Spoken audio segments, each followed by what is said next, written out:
Hello to everyone, welcome back to our channel. இன்னைக்கான வீடியோவில் Erased அப்படிங்கிற அனிமேவோடைய ஸ்டோரியை தான் இந்த வீடியோவில் நம்ம பார்க்க போகிறோம். இந்த வீடியோ கண்டிப்பாக உங்களுக்கு பிடிக்கும். அதனால் முன்கூட்டியே நம்ம சேனலை சப்ஸ்கிரைப் பண்ணிவிட்டு அடுத்து வரப்போகிற எல்லா வீடியோஸையுமே மிஸ் பண்ணாமல் பார்த்துருங்க. Let's get in to the video. நான் ரொம்பவே பயப்படுறேன். என் ஆள் மனசு கூட என்னால் கனெக்ட் ஆகவே முடியல. இப்படியெல்லாம் யோசிச்சுட்டு இருக்க இந்த பையன் தான் இந்த அனிமேவுடைய ப்ரொட்டாகனிஸ்டான சாட்டோ. ஒரு ஆர்டிஸ்ட். இவன் தன்னுடைய சொந்த ஆர்ட்டையே கிழிச்சு போடுறான். அதுக்கான காரணம் இவன் தன்னுடைய சொந்த ஆர்ட் எல்லாத்தையுமே ஒரு கம்பெனியில் போய் கொடுத்து வேலை கேட்டிருப்பான். அந்த கம்பெனி சேர்ந்தவனு, தம்பி உன்னோடதெல்லாம் நல்லாதாப்பா இருக்கு, பட் அது ஒரு டெப்தே இல்லையே, ஆள் மனசுல இருந்து வரையணும்பா, எனக்கு 29 வயசு தானே ஆகுது, பார்க்கலாம் அப்படின்னு சொல்லி ஹீரோ ரிஜெக்ட் பண்ணிடுவான்.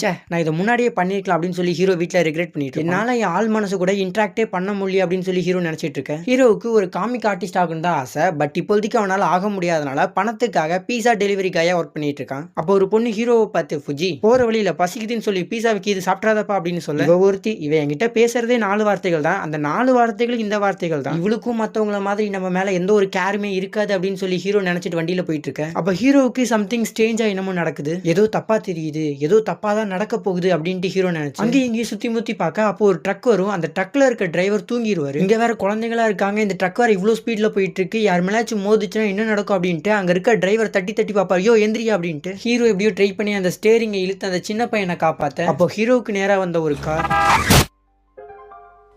என்னாச்சு, என்ன நடந்துச்சு? ஓ, சாகிறதுக்கு கொஞ்ச நேரத்துக்கு முன்னாடி எல்லாமே கண்ணு முன்னாடி வந்து போகும்ல, இதுக்கு தான் அடுத்தவங்க வாழ்க்கையில் இன்டர்ஃபியர் ஆகக்கூடாது. சரி விடு, இப்போ நான் இறந்ததுனால மட்டும் ஏதாவது மாறிடாவா போகுது. அப்போ hero red colour dress wear பண்ணியிருந்த ஒரு பொண்ணை பார்ப்பாரு. அந்த பொண்ணும் அவனுடைய கண்கள் திறந்திருந்துச்சு அப்படின்னு சொல்ல, இப்போ திடீர்னு ஹீரோக்கு கான்சியஸ்னஸ் வர அங்கிருந்த ஒரு பொண்ணு, நீங்க யாருன்னு உங்களுக்கு ஞாபகம் இருக்கா அப்படின்னு சொல்லி கேட்க, என்னோட பேரு ஃபுஜினமா சாட்டோரு, எனக்கு 27 வயசு ஆகுது அப்படின்னு ஹீரோ சொல்ல, இங்க இருக்க இந்த பொண்ணு பேர் தான் காட்டா. ஹீரோ பீஸா டெலிவரிக்காக ஒர்க் பண்ணும்போது ஹீரோ கூட ஒர்க் பண்ண கோ ஒர்க்கர். 2 நாளா நீங்க மயக்கத்துல தான் இருக்கீங்க, நல்ல வேலை சின்ன காயத்தோட தப்பிச்சிட்டீங்க, உங்க ஃபேமிலியை பத்தி சொன்னீங்கன்னா நான் அவங்க கிட்ட இன்ஃபார்ம் பண்ணிடுறேன். ஃபேமிலியா? அப்படிலாம் யாருமே இல்ல. நீங்க சொல்றத பார்த்தா நீங்க ரொம்ப தனிமையில இருக்க மாதிரி தெரியுது, உங்களுக்கு ஃப்ரெண்ட்ஸும் இருக்க மாதிரி தெரியல, நீங்க சிரிச்சும் பார்த்தது இல்ல, ஆனாலும் நான் உங்களை பார்த்து இம்ப்ரெஸ் ஆகிட்டேன். நீங்க அந்த குழந்தையை காப்பாற்றும் போது நானும் அங்கதான் இருந்தேன். அந்த ட்ரக்கை ஓட்டிட்டு வந்த டிரைவருக்கு ஹார்ட் அட்டாக் வந்துருச்சு, உங்களுக்கு ஆக்சிடென்ட் ஆனதுக்கு அப்புறம் அந்த ட்ரக்கு போய் ஒரு செவுத்துல மோதிருச்சு, அந்த டிரைவரை தவிர வேற யாருமே அங்க இறந்து போகல. நான் இதை மேனேஜர் கிட்டயும் சொல்லிட்டேன், உங்களுக்கு எந்த ப்ராப்ளமும் இல்லை. டாட்டா, உனக்கு ஏதாவது நடக்க வேண்டிய நீ ஆசைப்படுற கனவுகள் இருக்கா?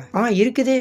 ஓ அப்படியா, என்ன அப்படியாங்கிறதோட நிறுத்திட்டேன், என்ன கனவுன்னு சொல்லி கேட்க மாட்டியா? கனவுகளை வெளியில சொன்னா அது நடக்காதுன்னு சொல்லுவாங்களே, எனக்கு அதை பத்தி எந்த பயமும் இல்லை, என் கனவுகளை வெளியில சொல்றதுல எந்த கூச்சமும் இல்லை. இன்ஃபேக்ட் நம்ம சத்தமா சொன்னாதான் அது நிறைவேறும். இந்த வார்த்தையை கேட்ட ஹீரோவுக்கும் இது எனக்கு பழைய நினைவுகளை உருவாக்குது. அப்ப காட்டாவும், இருந்தாலும் என் கனவுல நான் உங்ககிட்ட சொல்ல மாட்டேன், ஏன்னா நம்ம ஒன்றும் அவ்வளோ க்ளோஸ் இல்லையில, சரி நான் போயிட்டு நர்ஸ் அனுப்பிடுறேன் அப்படின்னு சொல்லி காட்ட அந்த இடத்துட்டு போயிடுவா. அப்படியே கொஞ்ச நேரம் கழிச்சு ஹீரோமே டிஸ்சார்ஜ் ஆகி வீட்டுக்கு போயிட்டு இருக்காரு. அப்பதான் ஹீரோ மனசுல ஒன்று நினைக்கிறாரு. ஹீரோ கிட்ட ஒரு பவர் இருக்கு, இந்த பவரோட பேரு ரிவைவல். ஹீரோவால 1லேருந்து 5 செகண்டுக்குள்ள டைம் டிராவல் பண்ண முடியும். இது மூலமா ஹீரோ பல பேத்தை இதுக்கு முன்னாடி காப்பாத்திருக்காரு. இந்த பவர் மூலமா யாரோ என்னைய ஃபோர்ஸ் பண்ணி மத்தவங்களுக்கு உதவி பண்ண வைக்கிறாங்க அப்படின்னு சொல்லி ஹீரோ மனசுல நினைச்சிட்டு இருப்பாரு. ஹீரோ வீட்டுக்கு வந்து பார்க்க ஹீரோடைய அம்மா வீட்டுல தான் இருப்பாங்க. அம்மா நீங்களா வந்துட்டியாடா, நான் ஹாஸ்பிட்டலுக்கு வந்து பார்த்தேன், நீ ரொம்ப மயக்கத்துல இருந்த, உனக்கு தலையில அடிபட்டுருச்சுன்னு கேட்டோன்னே நான் பதறி போயிட்டேன், இனி நான் உன் கூட தான் தங்க போறேன். அதை கேட்ட நம்ம ஹீரோ, ஐயோ அம்மா அதெல்லாம் வேணாம், நீங்க வேற எங்கேயாவது தங்கிக்கோங்க, எனக்கு இருக்க ஒரே பையனும் நீ தான், உன்னை இப்படி விட்டுட்டு என்னால் எப்படி போக முடியும், இருந்து கிளம்புங்கம்மா, என்னை நானே பாத்துக்கிறேன் அப்படின்ட்டு ஹீரோ எவ்வளவு சொல்லி பார்க்கறேன், அதெல்லாம் முடியவே முடியாது அப்படின்ட்டு அவங்க அம்மா சொல்லிடுறாங்க. அப்படியே கொஞ்ச நேரம் கழிச்சு அன்னைக்கு நைட்டு காட்டுறாங்க. டிவியில நியூஸ்ல காணாம போன சின்ன பொண்ணு கிடைச்சிட்டா அப்படின்னு சொல்லி டெலிகாஸ்ட் பண்ண, இதை பார்த்த ஹீரோட அம்மாவும் ஹீரோ கிட்ட, உனக்கு ஞாபகம் இருக்கா நீ 5வது படிக்கும் போது நடந்த சம்பவம், அதை மனசுல இருந்து ரிமூவ் பண்றதுக்கு நான் ரொம்ப கஷ்டப்பட்டேன், அதுவும் உயிருக்கே கூட ஆபத்தா வர மாதிரி இருந்துச்சு. இந்த நியூஸை பார்த்த ஹீரோவுக்கு ஒரு மாதிரி இருக்கும். ஹீரோ தனியா இருக்கும் போது அதை பத்தி யோசிச்சுட்டு இருப்பாரு. 5வது படிக்கும் போது யாரோ கடத்தப்பட்டாங்க, என் ஃப்ரெண்ட்ஸ் இறந்து போனாங்க அப்படின்னு சொல்லி ஹீரோ பழைய மெமரிஸை பத்தி யோசிச்சுட்டு இருப்பாரு. நம்ம ஹீரோ சின்ன பையனா இருக்கும்போது யூகி அப்படின்ட்டு ஒரு 20 வயசு பையன் இருப்பான். அவன் பேர் யூகி தானான்னு சொல்லி கூட ஹீரோவுக்கு தெரியாது.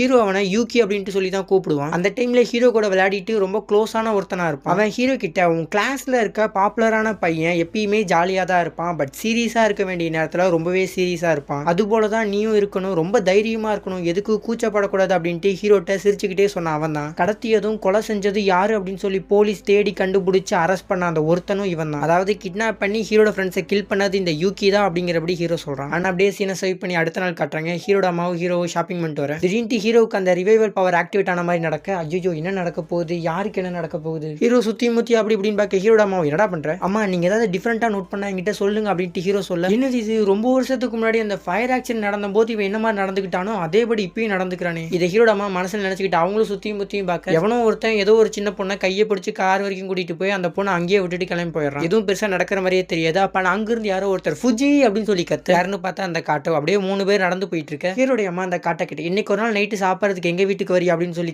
காட்ட தாராளமா வரேனே அப்படின்னு சொல்லிடுவா. இவங்க 3 பேர் இப்படி பேசிட்டு போறத எவனோ ஒருத்த கண்ணாடி வழியா பார்த்துட்டு இருப்பான். யாருன்னா அப்படியே கார்ல ஏறி போனான்ல அவன் தான். அந்த 3 பேர் அப்படியே ஜாலியா பேசிக்கிட்டே சாப்பிட்டு முடிச்சிடறாங்க. சாப்பிட்டு முடிச்சோடனே ஹீரோ அந்த காட்டா வீட்டுல கொண்டு போய் விட்டு வந்துடுறான். காட்டா வீட்டுல விட்டு மறுபடியும் ஹீரோ வீட்டுக்கு வர சிகரெட் பிடிச்சிட்டு இருக்காமா ஹீரோ கிட்ட, நம்ம ஷாப்பிங் போன இடத்துல யாரோ ஒருத்தன் ஏதோ ஒரு பொண்ணை கிட்னாப் பண்ண ட்ரை பண்ணான்னு நினைக்கிறேன். நான் அவனை நோட் பண்ணிட்டு இருக்குங்கிறது அவனுக்கு தெரிஞ்சனாலதான் அந்த பொண்ணை கிட்னாப் பண்ணாம அப்படியே அங்கேயே விட்டுட்டு போனான்னு நினைக்கிறேன். என்னமா சொல்றீங்க அப்படின்ட்டு ஹீரோ ஷாக்காக, மேபி நான் நினைக்கிறபடி கூட இல்லாம இருக்கு, அங்க என்ன நடக்க இருந்துச்சு அப்படின்ட்டு நமக்கு சரியா தெரியல அப்படின்ட்டு ஹீரோட அம்மா சொல்ல, சரி சரி அப்படின்ட்டு ஹீரோ கேட்டுட்டு போக அப்படியே அடுத்த நாள்ல காட்டுறாங்க. ஹீரோ ஒரு இன்சிடென்ட்டை ரொம்ப நாளா ரிமெம்பர் பண்ணிக்கிட்டே இருப்பான். அவன் ஃப்ரெண்டை கிட்னாப் பண்ணி கூட்டிட்டு போய் கில் பண்ணிடுவாங்க. அந்த ஃப்ரெண்டு யாரு, அன்னைக்கு என்ன நடந்துச்சு அப்படின்ட்டு ஹீரோ ரொம்ப நாளா ரிமெம்பர் பண்ண ட்ரை பண்ணிக்கிட்டே இருக்க இப்பதான் ஹீரோக்கு ஞாபகம் வருது. கில் பண்ணப்பட்டு இறந்துட்டாங்க அப்படின்னு சொல்லி ஹீரோ நினைச்சிட்டு இருந்த அந்த ஒரு ஃப்ரெண்ட் இந்த பொண்ணு தான். இந்த பொண்ணு ஒண்ணு ஹீரோக்கு ரொம்ப க்ளோஸ்லாம் கிடையாது. கொற்ற பணியில அந்த பொண்ணு ரொம்பவுமே சோகமா ஒரு மாதிரி நின்றுட்டு இருப்பா. இதை பார்த்த ஹீரோவும் பெருசா கண்டுக்காம அப்படியே கடந்து போயிடுவான். அடுத்த நாள் அந்த பொண்ணு இறந்துட்டா அப்படிங்கிற விஷயத்தை கேள்விப்பட்ட ஹீரோக்கு ரொம்பவுமே ஒரு மாதிரி கில்ட்டியா இருந்திருக்கும். நான் போய் அன்னைக்கு அந்த பொண்ணு கிட்ட ஏதாவது பேசி இருக்கணும், ஏன் இங்க நின்றுட்டு இருக்கனாச்சும் கேட்டிருக்கணும் அப்படின்னு ஹீரோ தனக்குள்ளேயே மனசுல நினைச்சுக்கிட்டு ஒரு மாதிரி டிப்ரெஸ்ட் ஸ்டேட்குள்ள போயிருப்பான். இதுல இருந்து தான் ஹீரோட அம்மா ரொம்ப கஷ்டப்பட்டு ஹீரோ வெளியில கொண்டு வந்தாங்க. இதனாலதான் ஹீரோவால ஆள் மனசு கூட இன்டராக்டே பண்ண முடியல. அப்படி இன்டராக்ட் பண்ணும்போது இந்த ஒரு இன்சிடென்ட் அவனுக்கு கில்ட்டை உருவாக்கிக்கிட்டே இருக்கு. அப்படியே சீனை ஸ்வைப் பண்ணி ஹீரோடைய அம்மாட்ட காட்டுறாங்க. ஹீரோடைய அம்மாவும் அந்த ஆள் யாரு அப்படின்னு சொல்லி தான் யோசிச்சுட்டே இருக்காங்க. ஹீரோ அம்மா நோட் பண்றதை தெரிஞ்சுக்கிட்டு அவன் போகும்போது ஒரு சின்ன பார்வையோட பார்த்துட்டு போயிருப்பான். எங்கேயோ பார்த்திருக்கேன், யாரு யாரு யாரு அப்படின்னு சொல்லி ஹீரோட அம்மா யோசிச்சுக்கிட்டே இருக்கும்போது ஹீரோட அம்மாவுக்கு கிளிக் ஆகிரும் அவன் யாருன்ட்டு.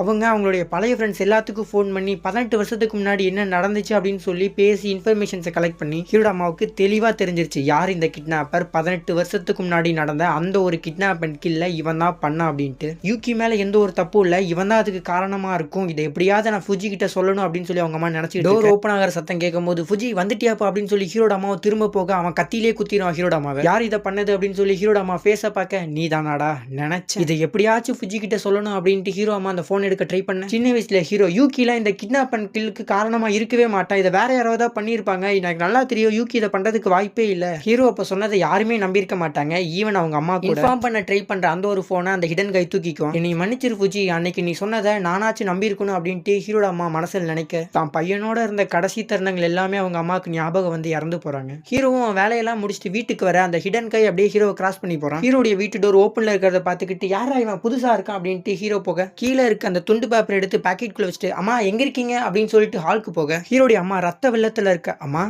அம்மா அம்மா ஹீரோ கையெல்லாம் ரத்தத்தோட ஹீரோ வெளியில வந்து விழுக இதை பார்த்த நெய்பர் ஐயோ கொலை அப்படின்னு சொல்லி கத்தி அலற ஆரம்பிக்கிறாங்க. ஹீரோ அப்படியே வெளியில வர அங்க பார்த்தா ஃபுல்லா போலீஸா இருப்பாங்க. போலீஸ் ஹீரோ அரெஸ்ட் பண்ண ட்ரை பண்ண, நான் ஏன் இதை பண்ண போறேன், நான் ஏன் எங்க அம்மாவை கொல்ல போறேன் அப்படின்னு சொல்லி ஹீரோ கத்திக்கிட்டு தப்பிச்சு போக ட்ரை பண்ண. ஹீரோவை சுத்தி அந்த ரிவைவல் ஸ்ப்ரெட் ஆக அப்படியே ஹீரோ கண்ணை மூடி கண்ணை திறக்க ஏதோ ஒரு புதிய இடத்துல ஹீரோ இருப்பாரு. எனக்கு என்ன ஆச்சு, நான் எப்படி இங்க வந்தேன் அப்படின்னு சொல்லி ஹீரோ நினைச்சிட்டு இருக்கும்போது டே ஃபுஜி வாடா போலாம் அப்படின்னு சொல்லி யாரோ ஹீரோ கூப்பிட்டு போறான். யாரா இவன் யாரை எதுக்கு கூப்பிடுறான் அப்படின்னு சொல்லி ஹீரோ அவன் கூட போக ஹீரோவுடைய பழைய ஸ்கூல் அப்படியே ஹீரோவை காட்டுறாங்க. ஹீரோ ரொம்ப சின்ன பையனா இருக்கான். ஹீரோ அப்படியே ஆச்சரியமா பார்க்க அதோட இந்த எபிசோட முடிக்கிறாங்க. எப்பயுமே ஹீரோவுக்கு ரிவைவல் நடக்கிறதா 5 செகண்டுக்கு ரிவைண்ட் ஆகும். பட் இந்த தடவை ஹீரோவுக்கு 18 வருஷத்துக்கு ரிவைண்ட் ஆயிருக்கா. என்ன ஆச்சு, எப்படி ஹீரோ சின்ன பையனா இருக்கான் அண்ட் கான்சியஸோட இருக்கான். ஒருவேளை ஹீரோ டைம் ரிவைண்ட் ஆகி 18 வருஷத்துக்கு பின்னாடி போகியிருந்தான். அந்த காயோங்கிற சின்ன பொண்ணுடைய கில் இப்பதான் நடந்துருக்கு. ஹீரோ அதை எப்படி தடுக்கிறான், இல்ல இது டைம் ரிவைண்ட் இல்லாம வேற ஏதாவது ஒண்ணா இருக்குமா? இப்படி உங்களுக்கு இருக்க அந்த கேள்விகளுக்கான விடையை மிஸ் பண்ணாம அடுத்தடுத்த எபிசோடு பார்த்து தெரிஞ்சுக்கோங்க. தேங்க்ஸ் ஃபார் வாட்சிங் and keep supporting guys. Bye bye.